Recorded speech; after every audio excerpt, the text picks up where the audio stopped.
Selengkapnya Anda bisa saksikan On Point with Adisti Larasati hanya di kanal YouTube Kompas TV. Dan saudara, hari ini adalah tenggat waktu pemenuhan sebagian dari 17 plus 8 tuntutan rakyat yang digagas sejumlah pegiat media sosial. Kemarin, para pegiat sosial bertemu langsung dan menyerahkan dokumen tuntutan kepada anggota DPR.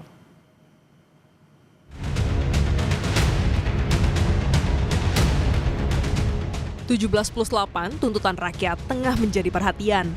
Digagas sejumlah pegiat media sosial, tuntutan ini menjadi rangkuman berbagai aspirasi, keluhan, dan harapan masyarakat menyikapi berbagai persoalan bangsa akhir-akhir ini. Pada 4 September, sejumlah pegiat diantaranya Jerome Pauline, Ferry Irwandi, Andovi Dalopes, Jovial Dalopes, Fathia Izzati, dan Andita F. Utami menyambangi gedung DPR. Mereka menyampaikan dokumen fisik 17+8 tuntutan rakyat dengan tenggat waktu yang berbeda. 17 tuntutan jangka pendek dengan tenggat waktu 5 September 2025, sementara 8 tuntutan jangka panjang dengan tenggat waktu hingga Agustus 2026. Tak hanya ke DPR, tuntutan 17+8 juga ditujukan ke Presiden, TNI, dan Polri. 13 baru dimulai, 4 malah mundur, 8 belum digubris. Beberapa di antaranya yang mundur. Kekerasan aparat, korban di Bandung, keterlibatan TNI masih terlibat, pembebasan demonstran, proses hukum aparat polisi, memang sudah ada yang dihukum, namun baru 1. Dan banyak hal lain yang belum dimulai prosesnya. Kalau hanya disuruh berhenti flexing, hanya disuruh bersimpati di dunia online, itu menyembunyikan sesuatu, itu enggak menyembuhkan akar dari masalah. Oleh karena itu hari ini kami ada di sini untuk memberikan tuntutan ini juga secara formal, secara fisik, supaya sudah tidak ada lagi alasan bahwa belum dimasukkan lewat jalur formal. Dan kami juga mau mengingatkan bahwa kami belum puas dengan janji, dengan rencana, dengan kata-kata akan, dengan kata-kata meminta. Kami ingin bukti konkret, kami ingin progres yang nyata.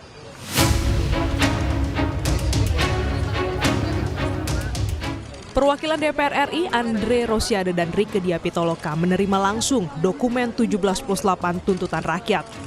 Andre pun menandatangani surat serah terima. Andre dan Rieke bilang pimpinan DPR sedang bekerja untuk mengevaluasi tunjangan dan kinerja anggota. Sampaikan duka cita mendalam atas jatuhnya korban yang kemarin dalam peristiwa September gelap setidaknya bagi saya pribadi. Dan tentu saja kami juga mohon dukungan karena ini juga lagi rapat resmi. Mudah-mudahan tuntutan rakyatnya bisa ditambah, yaitu kita sedang rapat dengan Kemendag. Ini kita lari ke sini untuk menerima teman-teman, yaitu turunkan harga kebutuhan pokok. 17 tuntutan memiliki tenggat 1 minggu karena dinilai bisa dipenuhi para pemangku kebijakan sesegera mungkin.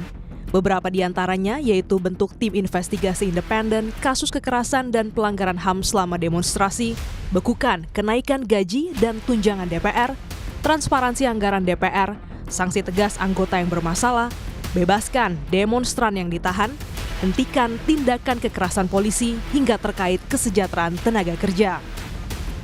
Sementara tuntutan dengan tenggat waktu 1 tahun diantaranya meminta reformasi DPR besar-besaran, reformasi perpajakan, sahkan RUU perampasan aset, reformasi kepolisian, hingga tinjau ulang kebijakan sektor ekonomi dan ketenagakerjaan. Sebelumnya, pimpinan DPR menemui perwakilan mahasiswa di dalam gedung DPR pada 3 September. Mahasiswa langsung diterima Wakil Ketua DPR Fraksi Gerindra Sufmi Dasko Ahmad, Wakil Ketua DPR Fraksi Nasdem Saan Mustafa, dan Wakil Ketua DPR Fraksi PKB Cucun Ahmad. Mahasiswa menuntut dibentuknya tim investigasi untuk mengusut oknum provokator yang menyusupi aksi unjuk rasa. Mahasiswa juga menuntut DPR segera mencabut tunjangan fantastis anggota dewan dan sahkan RUU perampasan aset.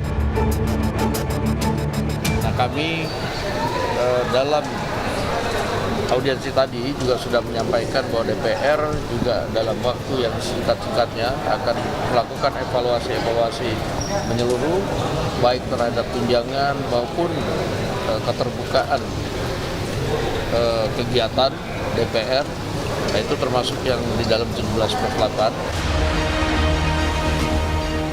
17+8 tuntutan rakyat diharapkan mampu menampung, mengkurasi, menyatukan, dan menyampaikan berbagai aspirasi dari beragam lapisan. Tuntutan ini juga dapat dijadikan pedoman bagi para pemangku kebijakan untuk menentukan langkah strategis dalam menjalankan pemerintahan yang lebih baik. Tim Liputan, Kompas TV. Kita lihat bagaimana situasi di DPR di hari tenggat waktu 17 tuntutan. Akan kita tanyakan langsung ke jurnalis Kompas TV Putri Oktaviani dan juru kamera Julian Fernando dari gedung DPR Jakarta. Okta, selamat siang Okta.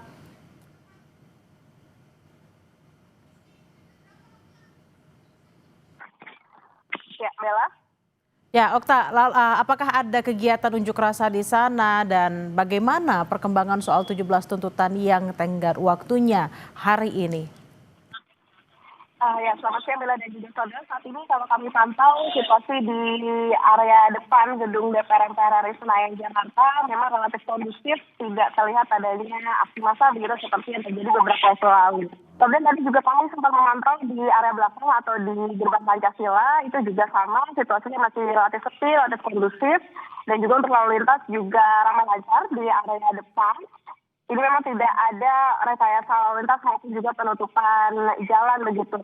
Kemudian untuk pengamanan ini memang masih ketat bila dan juga saudara. Jadi memang kalau kami pantau sejak pagi hari tadi, ini petugas gabungan termasuk juga Brimob tadi di dalam juga sudah bersiaga, termasuk juga kendaraan taktis yang disiagakan. Benar sekali Bella bahwa hari ini diketahui menjadi tenggat waktu dari tuntutan rakyat 17+8 imbas dari adanya gelombang unjuk rasa yang terjadi pada tanggal 25 sampai 31 Agustus 2025 kemarin. Tuntutan ini disusun dari aspirasi masyarakat diwakili oleh sejumlah aktivis maupun juga pengaruh atau influencer.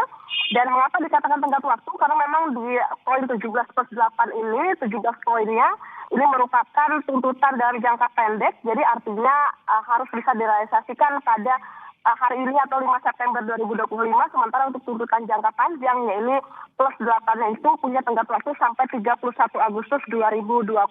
Tuntutan ini juga sudah diserahkan kepada pihak DPR, yang diwakili oleh Wakil Ketua Komisi 6 DPR RI Andre Rosiade dan juga anggota DPR RI fraksi PD Perjuangan Rieke Diah Pitaloka. Wakil Ketua DPR RI Sufmi Dasko Ahmad juga diketahui mengatakan bahwa tuntutan 17+8 ini juga dibahas dalam pertemuan pimpinan fraksi di DPR. Jadi tentu kita nantikan bersama seperti apa respon maupun juga tanggapan begitu dari pihak DPR karena diketahui ini merupakan tenggat waktu, begitupun juga respon dari masyarakat. Bella. Baik, terima kasih atas laporan Anda, jurnalis Kompas TV Putri Oktaviani dan Julian Fernando langsung dari DPR. Selamat bertugas kembali.